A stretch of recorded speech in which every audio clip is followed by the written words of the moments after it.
Okay, Nasai Minasan. Today we're gonna talk about Kamen Rider Geats episode 41, and it is not called the Shogun Rise Buckle. Every single person, every single freaking person has been telling me, oh, Tycoon is gonna get the Shogun Rise Buckle. Like, he's gonna get the Shogun Rise Buckle. All those bullshit. Throw it out of the window, man. It is called the Bujin Rice buckle, that Buzin sword rice buckle. Oh my god. Oh, but there is still a little bit of Shogun aspect to the rice buckle itself. So technically speaking, calling him the Tycoon Shogun is not really kind of like technically wrong because he is still the Black General, and we know that Shogun is actually a term for general in the army itself. And back in the day, in the olden Japan era, the reason why Shogun became kind of like the king of the entire country is because back then they are in a war era, so everyone actually respected the Shogun, and the Shogun is the one that is actually leading the army, leading the entire country to war and all those stuff. So that is why the general at the end of the day became the kind of like the king, or should I say the prime minister of the entire country itself. So after the war ended, after they defeated Oda Nobunaga and they kind of like unified Japan and all those stuff, the shogun actually kind of like became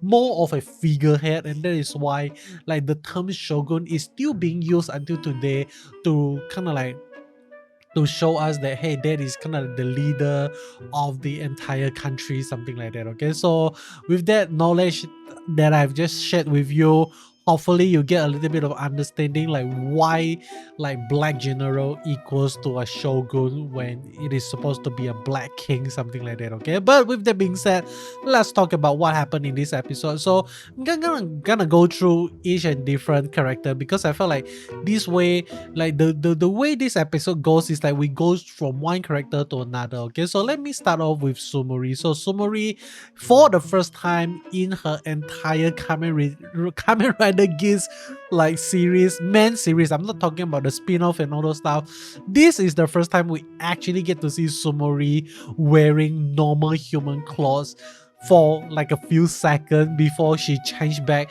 into her usual costume, the white and black costume. So you could actually say that that is just to kind of like show us how Sumori actually looks like in her normal clothing. For those that never actually saw her outside of Kamen Rider Gate, she is an absolute beauty. Okay, like she looks really amazing with the yellow dress and all those stuff. Holy shit, I fall in love with her once again.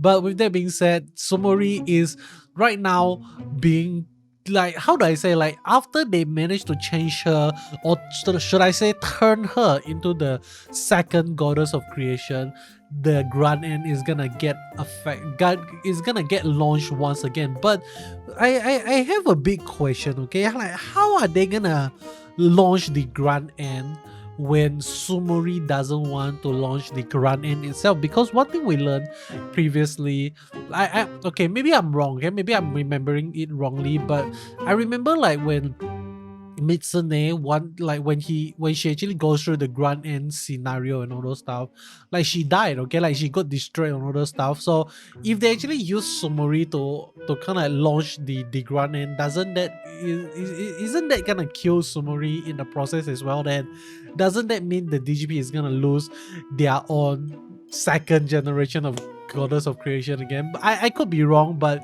I think I'm wrong. Okay, I don't think like the reason why Mitsune die is because of the Grand End, but instead Mitsune die is because of she actually rejected the wish to get rid of Ukyo S. Like she rejected that wish, and that actually backfire and causes her to kind of like crumble a little bit. Okay, so that is something really interesting. Another thing that I'm really interested to talk about regarding Sumori is that she is actually able to access her power of god of creation quite easily, because like in this episode we actually get to see Keiwa after becoming a despair boy. From Keiwa he became a Tokyo Ghoul, he became Kaneki, like he actually breaks his finger and all those stuff.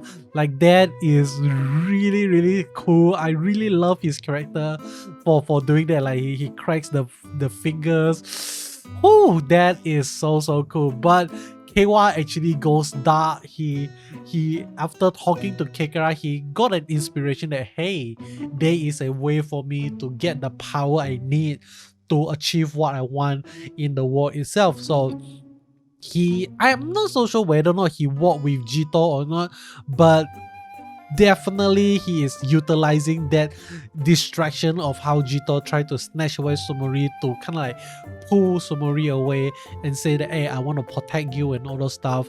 So we actually get to see that Keiwa is like, from this episode we would actually assume that he is going bad, he's going berserk, especially like after he gained the Bujin sword rice buckle. The first thing he did is went to Buffa and tried to finish Buffa off. So and this is really interesting, because if you watch the next episode preview, we would actually know that Buffa didn't actually die. So based on how this episode actually ended, we would actually think that Keiwa didn't go he didn't go the injustice way, okay? Like he didn't kill Buffa, he actually forgive Buffa, and he actually understand like why Buffa needs to fight, and like what Buffa say is actually correct, okay? Like if they do not fight, then more people is gonna become the victim, okay? So in a sense, I believe Keiwa is rational, like even though he might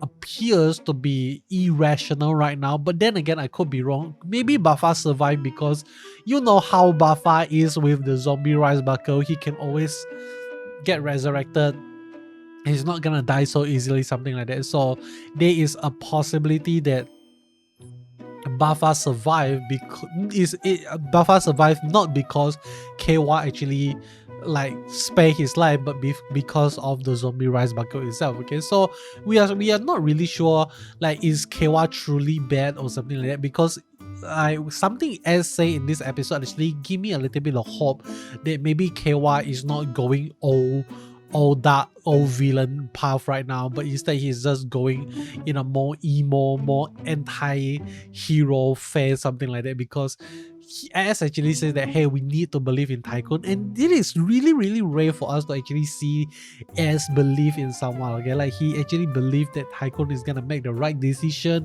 like Tycoon is not gonna betray him, he's not gonna use the power of Sumori, but Tycoon actually did that, okay?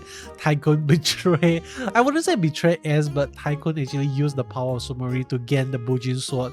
So based on next episode preview, once again we would actually get to see Keiwa defeating Kekera in the next episode. So that, how you want to interpret that is up to you. I'm gonna make a video about that, after this one. But with that being said, let me move on to the next character. Nago is the next character I want to talk about, because in this episode we actually get to see Nago learning the truth of Sarah's death, and we actually get to see that affecting her quite a bit, and she still wants to help out. She wants to help Ash, she wants to become a rider so that she can protect people and all those stuff. But Ash actually says that hey, Chotomate kudasai, I'm still figuring out how to actually utilize this ability, this power of creation that I have.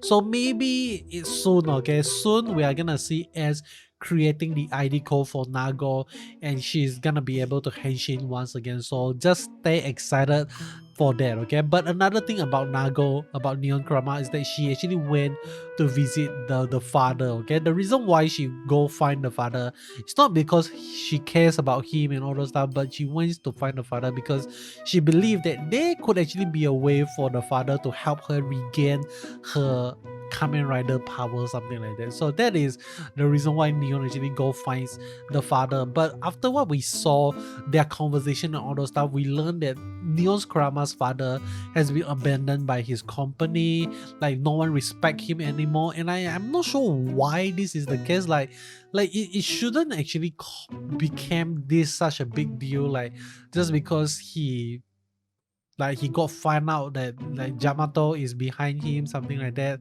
Like he's part of the reason why the Jyamato is running around. It still doesn't really make sense that the entire company is gonna abandon him just for that. But then again, at the same time, if you really think about it, that is the smart thing to do, okay? But Neon actually says something really, really interesting after their meeting with the father itself. So it really makes me believe that Neon Kurama's like story is not gonna end with her going back to the family right now, even though that is something that I really, really want to see. Because Neon says something that I really hold true to. It actually struck my heart quite deeply, because she says something like, you lose the ability to be happy after when you don't have the ability to love. Okay, so it's like, if you can't love, you can't be happy. That is so true. Okay, because if your entire life all you have is hatred, is like what, like a goal, a determined goal you want to achieve, but when there is no love, whatever you do in life is pointless. Like who are you gonna do it for? Like without love, you can't even love yourself. Without love, you can't love other people. So this is a very strong statement, which I really love. But with that being said, let me move on to the next thing. Okay, that is Daichi, the parasite Jyamato king right now. Like apparently, like all the people that died as a Jyamato actually went into a tree, and their face actually appears on the tree itself. So there is a lot of people that actually says that Sarah is gonna come back in the series because she haven't received her flower and all those stuff, which I believe it is definitely possible that Sarah is gonna come back. It is either through the power of creation by the wish of Ukiyo-S, or either Sumori, like either one of them. Like it is definitely gonna Sarah is gonna resurrect either way, okay, by Sumori or by S, we do not know. Or maybe like through the tree itself, like maybe like after they are gonna find a way to resurrect Sarah through the tree, something like that. We are not sure, okay, but she's not dead.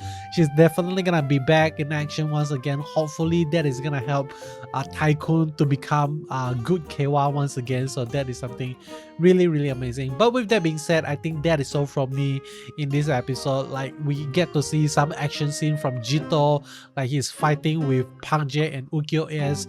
So I think that is a really amazing fight scene, and I really love Jito as a character right now. Like he doesn't talk a lot, and he actually lead by action rather than by thought. So that is something that I really love. Hopefully we get to see more of him, and hopefully he's gonna play quite an important role for the rest of the series itself. Okay, so with that being said, that is all from me. Let me know in the comment section below, how many episodes do you think that Kamen Rider Geats is gonna have? Is it gonna be 50? Is it gonna be 52? Or is it gonna be 48? Okay, let me know in the comment section below.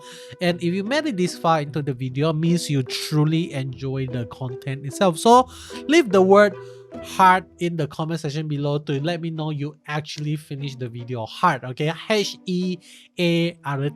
that is the spelling. And I'll be seeing you guys in the next one. Subscribe if you haven't. Bye.